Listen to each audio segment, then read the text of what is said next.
कलदम BNA के commander 70 साथियों समेत कौमी धारे में शामिल साबिक कमांडर सरफराज बंगलजई ने कहा है कि कलदम BNA से अलहदगी का ऐलान कर रहा हूँ। भारत से पैसे लेकर अपने ही लोगों का खून बहाया जा रहा है। कुछ लोग मजलूम मकासद के लिए बलोचों को रियासत के लिए इस्तेमाल कर रहे हैं। ये लोग सिर्फ बैरूनी एजेंडे पर काम कर रहे हैं। जान चकसई ने कहा कि भारत की साजिशों का बड़ा हदफ बलोचिस्तान रहा है। भारत बलोचिस्तान में हालात ख़राब करने की कोशिशें कर रहा है। इस बात पर मुत्तफिक हुए नाराज बलोचों के मसाइल हल किए जाएं।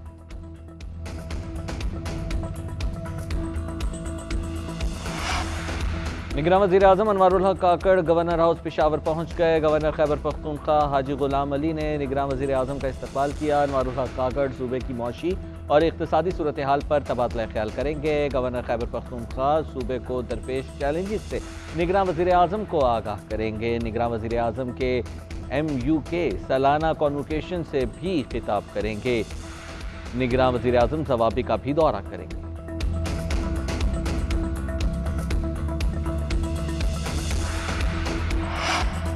नाअहली खत्म हो गई, अब दूध का दूध और पानी का पानी हो गया। मुझ पर और मरीम नवाज पर झूठे केसेस बनाए गए। नवाज शरीफ का पार्लिमानी पार्टी इजलास से खिताब, बोले बेटे से तनख्वाह न लेने पर निकाल दिया गया।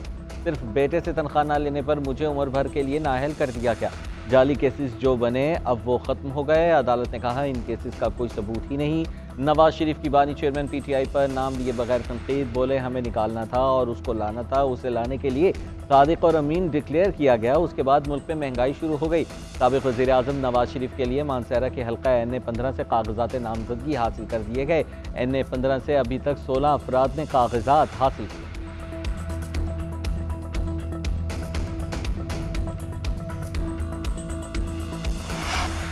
साबिक़ चेयरमैन PTI 3 हल्कों से इलेक्शन लड़ेंगे। अली जफ़र और बैरिस्टर गौहर का ऐलान। कहते हैं बानी चेयरमैन PTI मियाँ वाली लाहौर और इस्लामाबाद से इलेक्शन लड़ेंगे। इलेक्शन के बाइकआउट की तरफ कभी नहीं जाएंगे। मुखालिफिन कोशिश करेंगे कि हालात ख़राब हों। इंतखाबी निशान का जल्द फैसला किया जाए। 8 फरवरी को हर सूरत इलेक्शन चाहते हैं। PTI कारकुनों को इंतखाबी सरगर्मियों से रोका गया। इलेक्शन कमीशन यकीनी बनाए PTI को बतौर सियासी जमात हक मिले।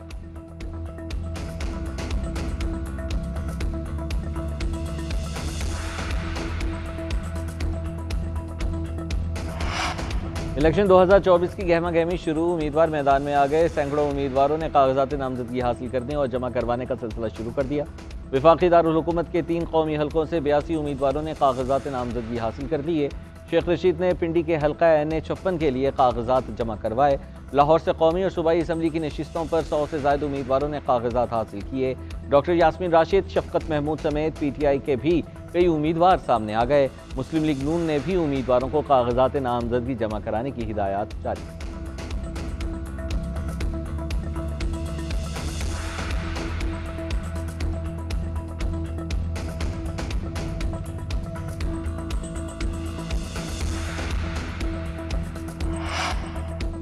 अरकान पार्लियामेंट की आर्टिकल 62(1)F के तहत ताहयात नाअहली का मामला सुप्रीम कोर्ट ने समाअत के लिए 7 रुकनी लार्जर बेंच तश्कील दे दिया है। चीफ जस्टिस काजी फाइज ईसा लार्जर बेंच की सरबराही करेंगे। सुप्रीम कोर्ट 2 जनवरी 2024 को ताहयात नाअहली केस की समाअत करेगा।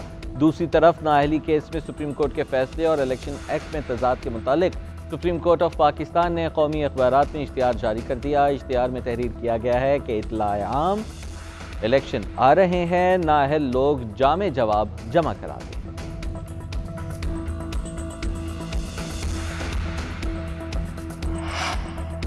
जमीयत उलमा इस्लाम MQM का कागजात नामजदगी की वसूली के दिन बढ़ाने का मुतालबा। JUI के सेंटर कामरान मुर्तज़ा ने चीफ इलेक्शन कमिश्नर को खत लिख दिया।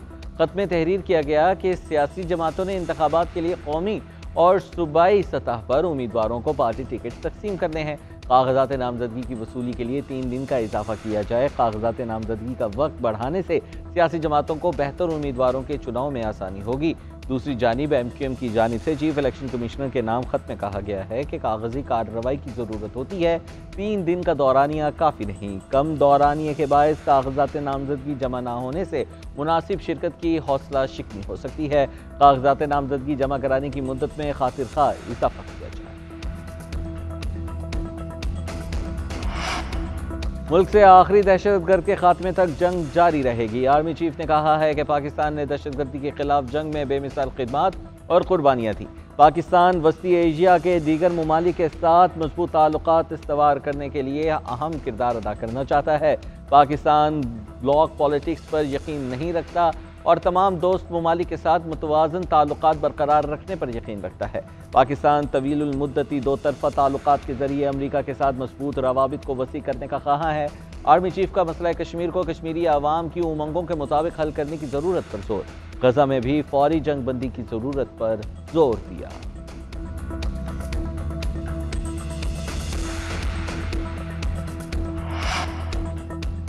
पाकिस्तान स्टॉक एक्सचेंज में उतार चढ़ाव शदीद मंदी के बाद मार्केट बहाल होना शुरू हो गई। आज 100 इंडेक्स में 877 पॉइंट्स की कमी के बाद मार्केट ने 62,000 की नफ्सियाती हद खो दी।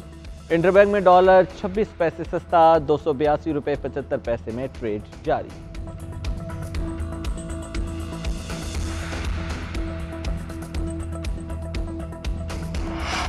असद कैसर की 3 MPO के तहत गिरफ्तारी का हुक्मनामा वापस ले लिया गया। DC ने साबिक स्पीकर कौमी असम्बली का 3 MPO के तहत रिहाई का हुक्मनामा जारी कर दिया।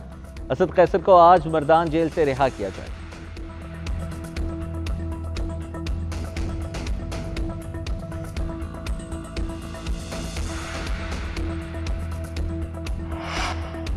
और दौरा ऑस्ट्रेलिया में पाकिस्तान टीम का एक और खिलाड़ी इंजरी का शिकार। फास्ट बॉलर खुर्रम शहजाद को लेफ्ट साइड स्ट्रेन में तकलीफ हुई।